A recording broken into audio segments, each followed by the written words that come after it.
Ya, jangan ngomong Bismillahirrahmanirrahim. ya. Assalamualaikum warahmatullahi wabarakatuh. Waalaikumsalam warahmatullahi wabarakatuh. Bismillahirrahmanirrahim. Alhamdulillahirabbil alamin wa bihi nasta'in 'ala umuri dunya waddin. Wassalatu wassalamu ala asyrofil anbiya'i wal mursalin wa ala alihi washabihi ajmain. Amma ba'du. Yang pertama, yang kami hormati yaitu dosen pengampu mata kuliah Ilmu Falak, Bapak Hafizil Ahdi. Di sini kami dari kelompok 4 ingin mempresentasikan makalah yang berjudul Mazhab-mazhab falak di Indonesia, perbandingan antara mazhab hisab dan ruqyah. Baik, selanjutnya langsung saja pemaparan materi dari rekan-rekan saya. Yang pertama yang akan dipaparkan oleh saudara Jaki. Kepadanya dipersilakan. A. Pengertian metode mazhab hisab dan ruqyah. Yang dimaksud dengan ilmu hisab falak yaitu perhitungan astronomi untuk mengetahui posisi bulan dan matahari dengan memperkirakan awal bulan Hijriah. Awal bulan Komariah ditentukan oleh munculnya hilal, yaitu bulan sabit yang pertama kali tampak di langit. Empat mazhab, Hanafi, Maliki, Syafi'i, dan Hambali memiliki pandangan yang terbagi dalam 3 aliran terkait metode penentuan awal bulan Komariah. Yang pertama, jumhur ulama, Hanafi, Maliki, dan Hambali berpendapat bahwa penentuan awal bulan Komariah, terutama awal bulan Ramadan, harus dilakukan dengan ruqyat, yaitu melihat hilal secara langsung. Yang kedua, sebagian ulama dari mazhab Syafi'i juga setuju dengan pandangan jumhur, namun dengan perbedaan bahwa ruqyat yang dilakukan di suatu wilayah hanya berlaku untuk daerah yang berdekatan dengan wilayah tersebut. Ketiga, penentuan awal bulan Komariah dilakukan berdasarkan hisab, sebuah pandangan yang dianut oleh sebagian ulama dari kalangan Syafi'iyah. Menurut uraian di atas, metode yang digunakan untuk menentukan awal bulan Komariah ada dua. Yang pertama, ruqyat. Ruqyat berasal dari bahasa Arab yang berarti melihat. Umumnya kata ruqyat diartikan sebagai melihat dengan mata kepala. Yang kedua, hisab. Hisab berasal dari bahasa Arab yang bermakna menduga, menyangka, mengira, memandang, menganggap, atau menghitung. Dalam kamus besar bahasa Indonesia, hisab diartikan sebagai hitungan, perhitungan, atau perkiraan. Berikut beberapa kelompok hisab yang berkembang di Indonesia. A. Ilmu hisab hakiki takribi. Hisab hakiki takribi didasarkan pada metode dan tabel posisi matahari serta bulan yang disusun oleh Sultan Ulug Bug al-Sarmakondi yang wafat pada tahun 804 Hijriah. Yang kedua, hisab hakiki tahqiqi. Sistem hisab yang digunakan dalam penentuan bulan dan matahari ini diadopsi dari kitab Al-Matla'us Said bil Rushdul Jadid yang mengintegritaskan astronomi dan matematika modern. Yang ketiga, hisab hakiki kontemporer. Hisab ini memandalkan hasil penelitian terbaru dan matematika yang telah berkembang dengan metode yang serupa dengan hisab hakiki tahqiqi. Perbedaan hisab ruqyat dalam penentuan awal bulan Ramadan, Idul Fitri, dan Idul Adha. Perbedaan penentuan hisab ruqyat adanya dua kelompok masyarakat yang berbeda penambangan. Kelompok pertama menggunakan metode hisab, sedangkan yang kedua menggunakan ruqyat. Kedua metode ini sulit untuk disatukan karena masing-masing memiliki alasan fikih yang berbeda. Namun di Indonesia sendiri, perbedaan ini tidak selalu menyebabkan perbedaan dalam memulai puasa atau hari raya. Bahkan jumlah kasus perbedaan yang timbul akibat perbedaan pedoman hisab ruqyat terbilang sedikit. Baik, mungkin saya kembalikan ke moderator. Terima kasih. Baik, terima kasih kepada saudara Jaki. Yang selanjutnya materi yang akan dipaparkan oleh saudari Shauli. Kepadanya dipersilakan. B. Dalil-dalil hukum syariat hisab ruqyat. Yang pertama adalah Al-Quran. Al-Quran merupakan sumber utama dan pedoman bagi umat Islam karena segala hal telah diatur di dalamnya sebagai acuan hidup. Tidak ada satupun aspek yang terlewatkan dari firman Allah dalam Al-Quran, termasuk penentuan hisab ruqyat awal bulan Komariah. Banyak dalil nakli, terutama dalam Al-Quran, yang mendorong umat Islam untuk mengamati, mempelajari, menguasai, dan mengembangkan ilmu falak. Isyarat tersebut dapat ditemukan dalam beberapa ayat yang menyebutkan kata-kata seperti An-Najm, bintang, Al-Arad bumi, Al-Burj kumpulan bintang, Asyams matahari, dan Al-Qamar bulan, dan lainnya. Beberapa ayat ini menjadi landasan syariat dalam kajian hisab ruqyat awal bulan Komariah secara umum, yaitu ada Al-Quran Surat Ar-Rahman ayat 5, Al-An'am ayat 96, Yasin ayat 38, 39, dan 40. Yang kedua ada hadis. Hadis memiliki peran yang sangat penting dalam Islam, berfungsi sebagai sumber hukum kedua setelah Al-Quran. Secara umum, para ulama musyadifin mendefinisikan hadis sebagai segala sabda, tindakan, ketetapan, dan sifat-sifat Nabi. Semua aspek yang muncul dari Nabi dianggap sebagai fatwa yang dapat diikuti. Salah satu isu yang banyak dibahas dalam hadis adalah penentuan hisab ruqyah awal bulan Qamariyah. Yang ketiga ada ijma. Sebenarnya perbedaan dalam penentuan awal bulan ini berasal dari berbagai dalil hisab dan ruqyah yang berlandaskan Al-Quran dan hadis. Namun karena sifat dalil tersebut bersifat umum, diperlukan penafsiran lebih lanjut. Salah satunya melalui ijtihad sebagai dasar hukum penetapan awal bulan Qamariyah. Dalam hal ini, ijtihad berfungsi sebagai alat untuk memahami dan menginterpretasikan Al-Quran serta hadis Muhammad SAW mengenai hisab dan ruqyah awal bulan Qamariyah. Tujuannya adalah untuk mendekatkan pemahaman dalam penentuan awal bulan Qamariyah secara lebih aplikatif dan sesuai dengan pesan yang terkandung dalam nas tersebut. Seperti penelitian yang dilakukan oleh Shihabuddin Al-Qalyubi menunjukkan bahwa hadis-hadis yang berkaitan dengan hisab ruqyah memiliki berbagai interpretasi, yaitu perintah untuk berpuasa berlaku bagi setiap orang yang melihat hilal dan tidak berlaku bagi mereka yang tidak melihatnya. Melihat di sini merujuk pada penglihatan fisik sehingga tidak berlaku untuk orang buta. Nas tersebut juga mengandung makna zan yang mencakup ramalan dan astronomi. Ada kewajiban berpuasa jika pandangan untuk melihat hilal terhalang meskipun ada kepastian bahwa hilal dapat terlihat. Dan mungkin hilal sudah ada sehingga puasa diwajibkan meskipun secara astronomi tidak ada kemungkinan untuk melihatnya. Dan yang terakhir yang menghalangi pandangan hanya ditentukan oleh cuaca mendung dan bukan faktor lainnya. Selanjutnya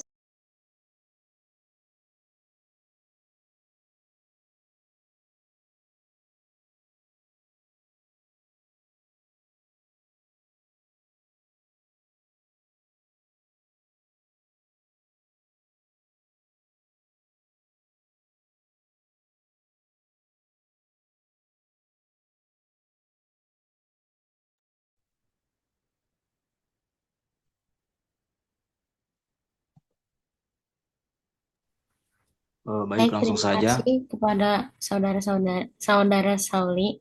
Selanjutnya yang akan dipaparkan oleh saudara Agim. Kepadanya dipersilahkan. Ya, terima kasih kepada moderator atas waktunya. Selanjutnya itu tentang perbandingan dalil hisab dan dalil ruqyah. Para ulama mazhabi berpendapat bahwa dalam surat Al-Baqarah ayat 185 kata syahida dan ro'a dalam hadis Ibnu Umar secara teksikal berarti itu melihat. Secara spiritual, kedua istilah tersebut mencerminkan keyakinan, baik melalui penglihatan hilal maupun dengan perhitungan hisab. Mereka mengartikan perasa Fakdurullah sebagai rujukan kepada ruqyat yang diartikan sebagai hitunglah berdasarkan manzilah-manzilah, yaitu ketika hilal terhalang oleh awan, maka perhitungan harus dilakukan berdasarkan perjalanan bulan dan pergerakan bulan sabit. Sementara para ahli ruqyat menafsirkan kata syahidah sebagai hadir yang mencakup makna orang mukmin yang melihat hilal, bukan musafir atau orang sakit, sehingga mereka diwajibkan untuk berpuasa. Dalam hal ini kata ro'a dalam hadis Ibnu Umar seperti melihat secara langsung, sedangkan prasa Fakdurullah ditafsirkan sebagai sempurnakanlah bilangan bulan itu menjadi 30 hari. Mengenai hadis-hadis tentang ruqyat, pendapat ulama ruqyat lebih tepat, di mana kata ro'a dalam hadis tersebut seharusnya dipahami sebagai melihat dengan mata. Meskipun ada kemungkinan penafsiran yang lebih luas, alasannya adalah karena kelanjutan hadis tersebut menyebutkan kata gumma atau gubia yang berarti mendung. Sementara itu akal dan pengetahuan tidak bisa dibatasi oleh mendung. Seperti pengambilan makna majazi dari makna hakiki didasarkan pada suatu korina, yaitu hadis Nabi yang berbunyi sumu liru'yati wabtiru liru'yati fa inugubi alaikum fakmilu al-iddata salasina. Artinya, berpuasalah kamu karena melihat hilal dalam kurung Ramadan dan berbukalah kamu karena melihat hilal dalam kurung Syawal. Jika mendung menghalangimu, maka sempurnakanlah bilangannya menjadi 30 hari. saja yang dapat saya sampaikan. Selanjutnya saya kembalikan kepada moderator. Baik, terima kasih kepada Saudara Gim. Selanjutnya materi yang akan disampaikan oleh Saudara Tajul. Tajul, kepadanya dipersilakan.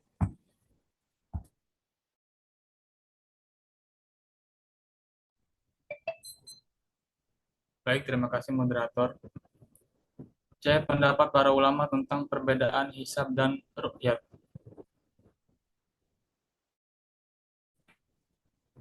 Keberagaman pemikiran dan pemahaman dalam agama menjadikan organisasi masyarakat Islam di Indonesia memiliki karakteristik yang beragam dalam isu keagamaan. Kebebasan untuk berpendapat dan melaksanakan ibadah sesuai keyakinan masing-masing.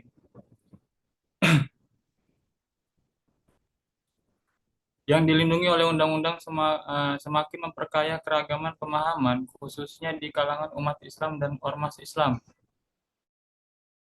Seiring dengan perkembangan ilmu pengetahuan dan teknologi, akses masyarakat terhadap informasi menjadi lebih mudah, termasuk informasi mengenai pemikiran keagamaan, media informasi dan sosial yang membahas isu pemikiran Islam di Indonesia, termasuk penentuan awal bulan Hijriah, menjadi fokus utama bagi banyak ormas Islam. Hal ini menunjukkan pentingnya peran ormas Islam dalam memahami keberagaman pemikiran dan perkembangan Islam di tanah air. Sebagaimana telah dijelaskan dalam bab sebelumnya, isu terkait hisab ru'yah tidak hanya mencakup penentuan awal bulan Komariah, seperti awal Ramadan, Syawal, dan Zulhijjah. Namun karena penentuan awal bulan ini lebih berpotensi menimbulkan perbedaan pendapat. Wajar jika pembahasan hisab ru'yat lebih sering dikaitkan dengan awal bulan Komariah dibandingkan dengan persoalan lainnya. Berdasarkan pemahaman tersebut, pembahasan ini lebih difokuskan pada pemikiran terkait penentuan awal bulan Komariah, khususnya awal Ramadan, Syawal, dan Zulhijjah. Perbedaan pandangan tentang hisab ru'yat di Indonesia pada dasarnya memiliki akar yang serupa dengan perbedaan pandangan para fuqaha terdahulu, yaitu dalam hal pemahaman terhadap hadis-hadis mengenai hisab ru'yat.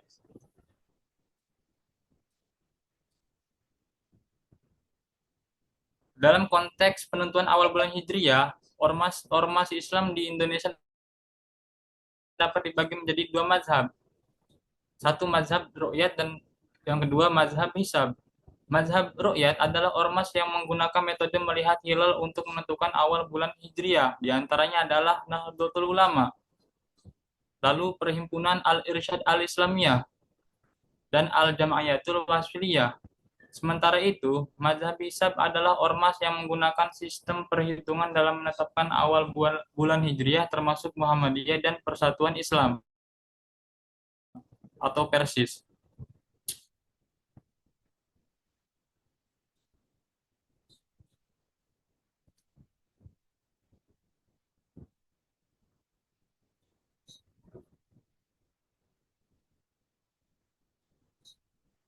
D. Implementasi metode ru'yat dan hisab.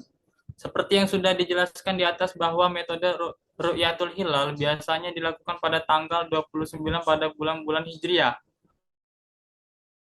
Umat Islam berkumpul di pantai, gunung, atau tempat-tempat tinggi lainnya untuk melihat hilal di ufuk barat. Meskipun tanpa mengetahui posisi hilal secara pasti, ru'yat dapat dilakukan dengan melihat langsung atau menggunakan alat bantu optik seperti teleskop. Proses ru'yat dilakukan setelah matahari terbenam, hilal baru terlihat setelah waktu maghrib. Karena cahaya hilal sangat redup jika dibandingkan dengan cahaya matahari dan ukurannya yang tipis. Jika hilal terlihat berarti malam itu menandai awal bulan baru dalam kalender Hijriah. Namun jika hilal tidak terlihat, awal bulan akan ditetapkan mulai maghrib pada hari berikutnya. Baik, saya kembalikan kepada moderator.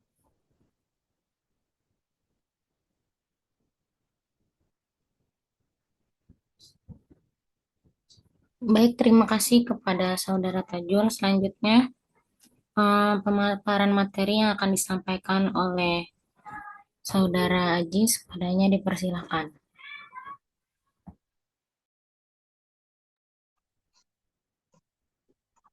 Baik, terima kasih moderator. Nah, selanjutnya perlu dicatat bahwa dalam kalender Hijriah, hari baru dimulai sejak terbenamnya matahari dan bukan pada tengah malam.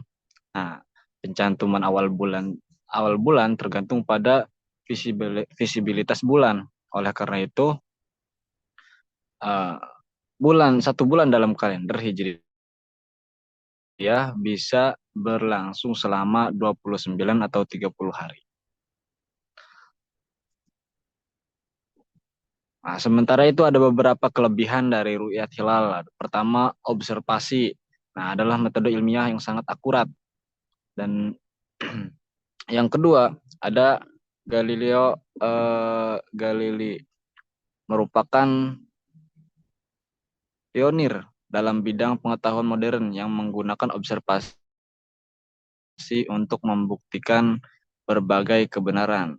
Nah, di samping kelebihan, terdapat juga beberapa kelemahan di metode ru'yat hilal. Yang pertama, kelemahan yang pertama, hilal pada tanggal 1 itu sangat tipis dan sulit terlihat oleh orang awam. Nah, terutama jika ketiganya kurang dari 2 derajat. Yang kedua, faktor cuaca. Nah, faktor cuaca juga berperan besar. Banyak partikel di udara seperti kabut, hujan, debu, dan asap dapat menghalangi penglihatan terhadap hilal. Nah, yang ketiga ada kualitas orang yang melakukan ru'yat. Nah, ini juga selain daripada itu,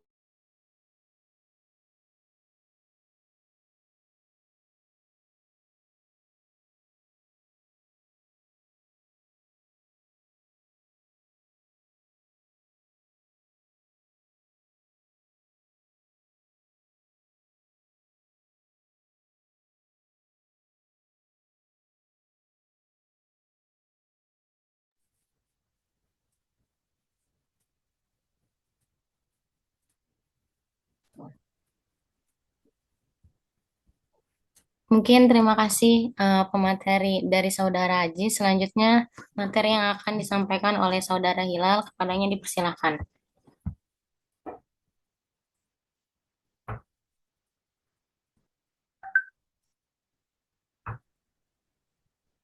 Ya, baik, terima kasih. Sedangkan metode hisab dalam konteks ilmu falak yaitu hisab digunakan untuk perhitungan waktu dan arah guna kepentingan ibadah. Hisab yang akurat dapat dibuktikan melalui rukyat yang tepat karena keduanya berfokus pada objek yang sama, yaitu hilal. Secara epistemologis, baik hisab maupun rukyat dapat dibenarkan dan dipertanggungjawabkan. Namun masing-masing metode memiliki kelebihan dan kekurangan. Kelebihan hisab adalah kemampuan untuk menentukan posisi bulan tanpa terpengaruh cuaca buruk, seperti mendung atau kabut. Melalui hisab, kita bisa mengetahui kapan terjadi ijtima atau konjungsi dan apakah bulan sudah berada di atas ufuk. Hisab juga memungkinkan pembuatan kalender hijriah tahunan secara jelas dan pasti. Di sisi lain, kelemahan hisab terletak pada variasi dalam sistem perhitungan yang digunakan, yang dapat menghasilkan hasil yang berbeda. Misalnya metode Sulamun Nairain akan menghasilkan perhitungan yang berbeda dibandingkan dengan hisab hakiki, spherical, trigonometri, dan hisab mawaki. Dalam implementasi metode rukyat dan hisab terdapat perbedaan sehingga setiap menentukan awal bulan terdapat kontroversi antara keduanya. Yang pertama, metode rukyat. Dari perbedaan antara pandangan global, nasional, dan semasa Faitul Fasri. B. Dari sudut aksi terjadi perbedaan pendapat mengenai keadilan dan jumlahnya. C. Selanjutnya ada kedua, model hisab. Dalam hal perhitungan terdapat perbedaan pendapat antara pendekatan urfi dan hakiki, yaitu dari sisi hakiki terjadi perbedaan internal terkait posisi hilal dan ijtima. B. Mengenai metode penentuan terdapat perbedaan pandangan tentang ufuk hakiki, ufuk mar'i, dan imkanur rukyat. C. Dalam metode ijtima dan ada perbedaan mengenai batas waktu yaitu qobla guru dan qobla fajri. D. Dalam metode penentuan posisi hilal terdapat perbedaan pendapat terkait cara perhitungan yaitu antara hisar kribi dan hakiki.